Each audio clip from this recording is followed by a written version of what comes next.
শরীর যতটা নেয় সবসময় যে আপনার অর্থোপেডিক বা নিউরোলজিস্ট যিনি দেখছেন, যে ডাক্তার দেখছেন বা ফিজিওথেরাপিস্টের ওপিনিয়ন নিয়ে যে এটা আমার করণীয় কিনা।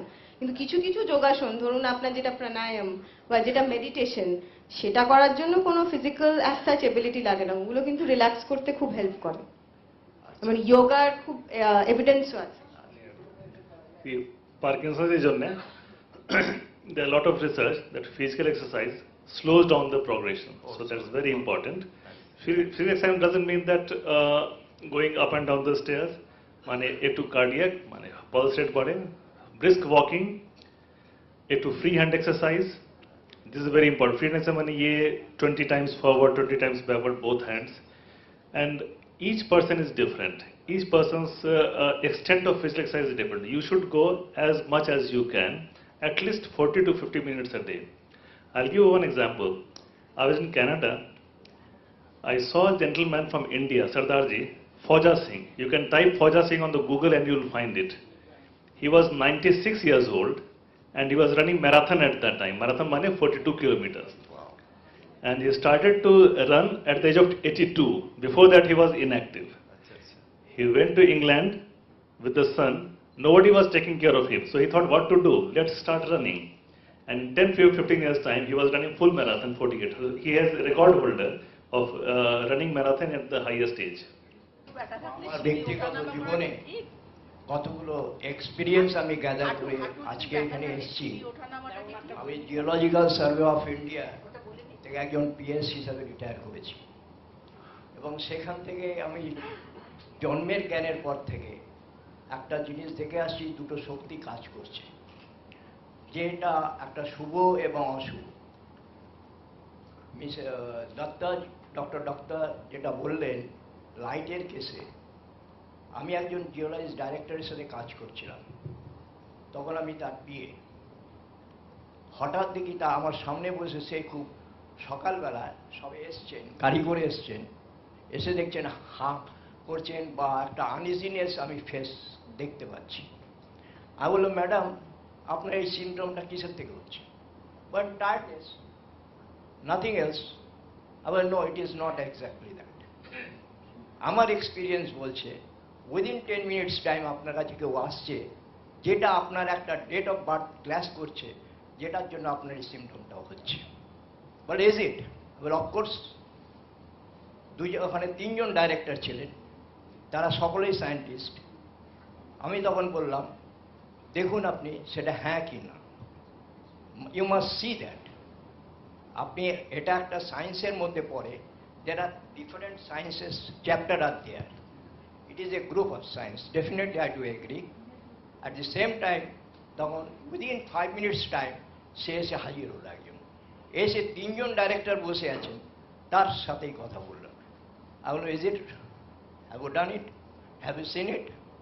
Well, yes, Rajya, how do you know that? I will, from my experience I am telling you. Similarly, আপনি যেটা বললেন লাইটের তারটা হয়তো এখানে বন্ধ হয়ে গেছে, লাইটটা নিভে গেছে।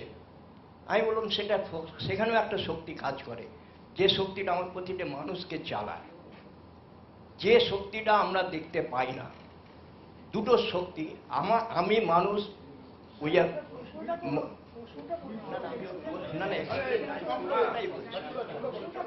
সে যাই হোক তো আমি তার এইগুলো বলতে গেলে অনেক ডিসকাশনের, ইলাবোরেটেড ডিসকাশন দরকার হয় সেই সব। সুতরাং এখানে তো অধৈর্য, আপনি যেটা বললেন, যদি বক্তব্য রাখতে যান অনেক অধৈর্য হয়ে পড়ে। It is also a kind of symptom.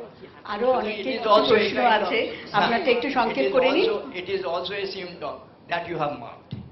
Anyway, I do hope that I am putting an end here because I do not want to disturb and take the time anybody else. Thank you. অন্যদের প্রশ্ন আছে কিছু? আমাদের একটা প্রশ্ন আছে, আমাদের তো বেশিরভাগ হাঁটু ব্যথায় ভুগি। হাঁটু ব্যথা হলে কি সিঁড়ি পাওয়া যায়?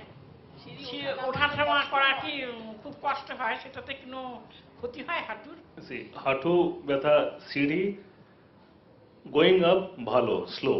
Coming down is most stressful. Okay, so सीढ़ी अगर ऊपर नीचे करना है, you have to go 1, then on the same level you have to bring second also. You don't have to go like this. You have, अगर हाथों व्यथा, थोड़ा सा हाथ का सहारा लेना होगा, ठीक है। लेकिन ऐसा नहीं कि सीढ़ी बिल्कुल नहीं चलना है, ये गलत है। सीढ़ी चलना है, थोड़ा हाथ का सहारा लेना है, one, then on the same level other, number one. Number two, सीढ़ी ऊपर नीचे जाने के लिए, हाथों व्यथा, हाथों के काम करने के लिए, this muscle is very important, this is quadriceps muscle. बैठे रहें, ऐसे ऐसे करते रहें, ये क्वाड्रिसेप्स को स्ट्रांग करता है। क्वाड्रिसेप्स स्ट्रांग होगा तो हाथों का सपोर्ट अच्छा रहेगा। ये क्वाड्रिसेप्स मसल ऐसे जाके यहाँ सपोर्ट करता है। ये लगातार करेंगे, सिंपल एक्सरसाइज, बात कर रहे हैं आप, ऐसे ऐसे कर सकते हैं, ठीक है। इसे quadriceps become strong and that will help.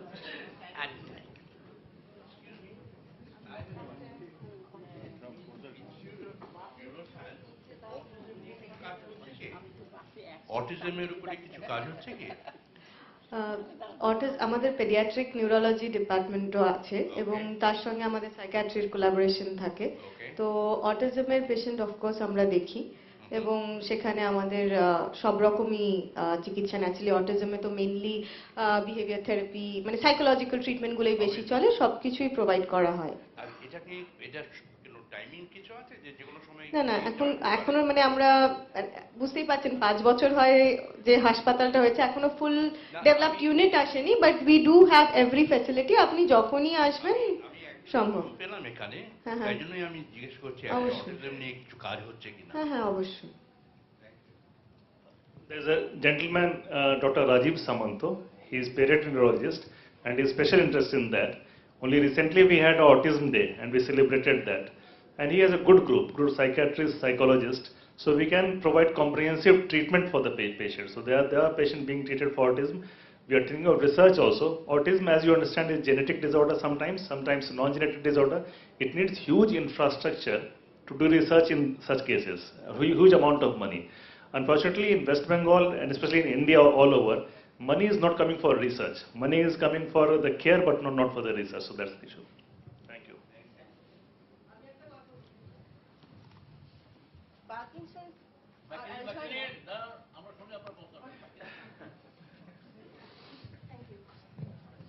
Parkinson's আর অ্যালঝাইমার, এই যে অসুখ দুটোর মধ্যে কোনো সম্পর্ক আছে কি?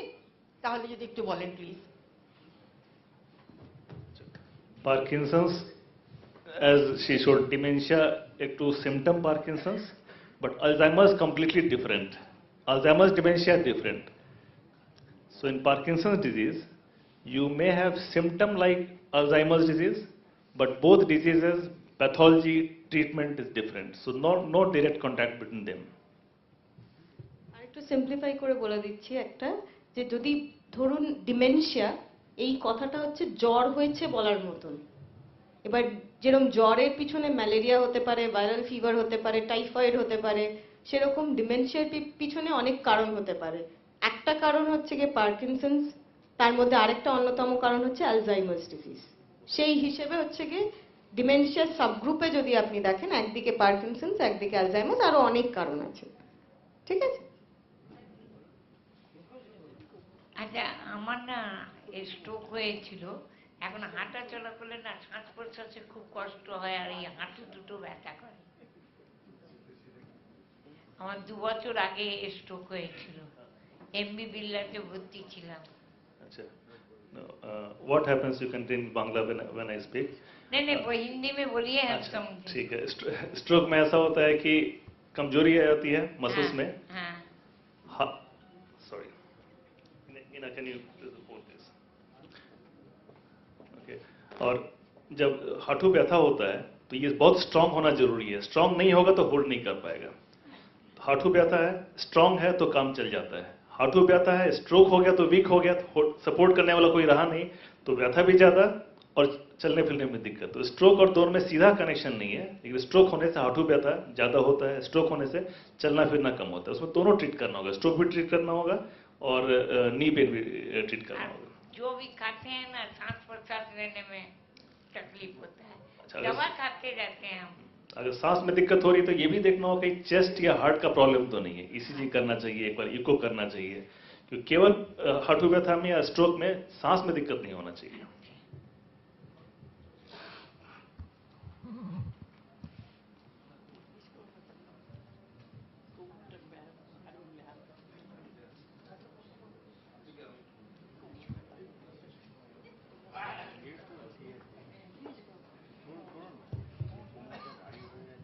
ডক্টর, আমি একটা আমার অভিজ্ঞতা দিয়ে আপনার কাছ থেকে জিজ্ঞেস করে নিতে চাই।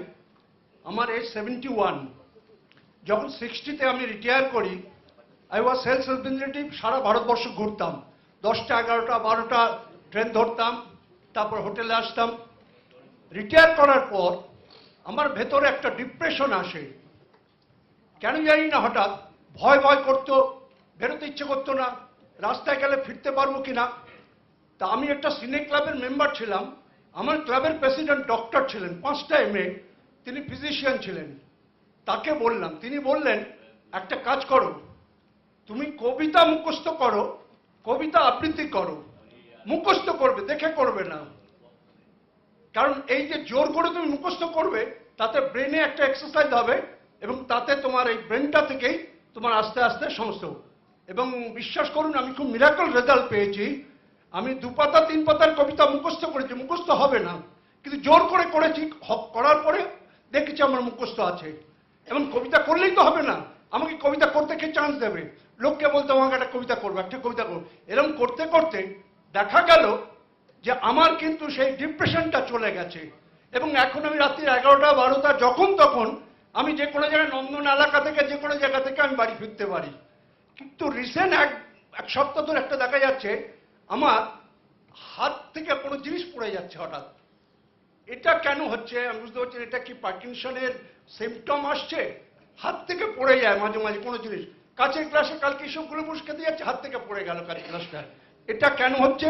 আর এটার সাথে কি রিলেটেড? ব্রেনের এই মুখস্থ করলে বা রামায়ণ পড়লে বা কেউ কবিতা পড়লে, কেউ গান মুখস্থ করলে ব্রেনের কি এক্সারসাইজ হয় এবং তাতে ভালো হয়? There are 2 questions, sir. First of all, I'll tell you that for 71, you look very young. You don't look more than 60, and you're very active, and your voice is very strong. That's good. Regarding jerky movement, I'll tell you, a jerky movement occasionally brain से आए, ठीक है? এটা खूब minor epilepsy scissor এটা होते पारे। इसके लिए EEG करना चाहिए। ब्रेन जैसे हार्ट का ECG होता है, वैसे ब्रेन का EEG होता है, वो करना चाहिए। वो नॉर्मल है तो कोई चिंता वाली बात नहीं है, ठीक है? लेकिन फिर भी एक बार EEG जरूर करना चाहिए। Regarding Kavita and memory, she will tell you. দেখুন, আপনার যে প্রবলেমটা হচ্ছিল, আমি ফুল হিস্ট্রি না নিলেও আপনি যদি রেসপন্ড করে থাকেন, আপনার মোস্টলি একটা অ্যাংজাইটি অ্যান্ড ফিয়ার, যেটাকে আমরা ফোবিয়া বলি, যে বেরোনো সম্পর্কে হয়ে গেছিল। আপনি নিশ্চয়ই যে ডাক্তারটির কথা বলছেন, ডাক্তারবাবুর কথা, তাকে আপনি খুব বিশ্বাস করেন।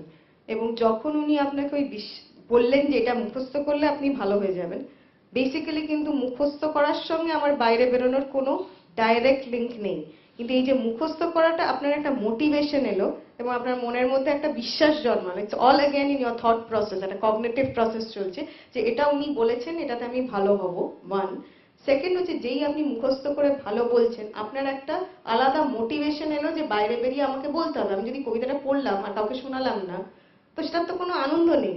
আপনি সেটা শেয়ার করতে চান নিজের আনন্দটা। That added as a force, যেটা আপনাকে আউটসাইড প্রপালশন করছে, যে বাইরে যাও।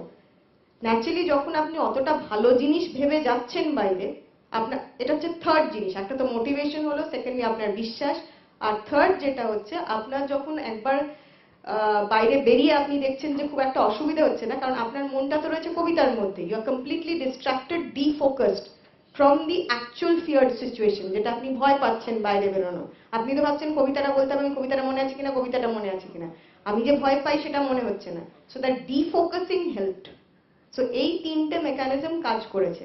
পার সে যদি আপনি এটা আমাদের কাছে আসতেন, আমরা অন্যভাবে করতাম, বাট এই 3টে কারণে আপনার ওই মেকানিজমটা কাজ করেছে।